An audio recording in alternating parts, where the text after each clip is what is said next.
Inilah suasana Festival Lomba Masak Lemang yang diselenggarakan TPPKK Kabupaten Muara Enim bekerja sama dengan pemerintah daerah Muara Enim yang berlangsung di area Gedung Olahraga Pancasila.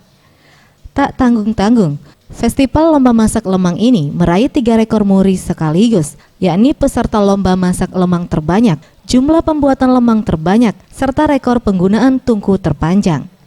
Festival ini diikuti 1.500 peserta yang memasak sebanyak 10.500 batang lemang. Lemang merupakan salah satu kuliner khas daerah ini.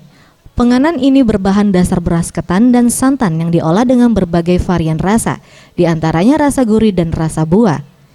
Bahan dasar makanan lemang tersebut selanjutnya dimasukkan ke dalam ruas bambu dan dibakar di atas tungku api hingga matang. Bupati Muara Enim Ahmad Yani yang didampingi Ketua TPPKK Sumarni saat diwawancarai di sela-sela festival ini mengatakan, lomba masak lemang tersebut dilaksanakan dalam rangka memeriahkan HUT Muara Enim ke-72 tahun, sekaligus sebagai upaya pelestarian kuliner khas Muara Enim. Peserta terdiri dari 245 desa, 10 kelurahan, secara total berjumlah 1.539.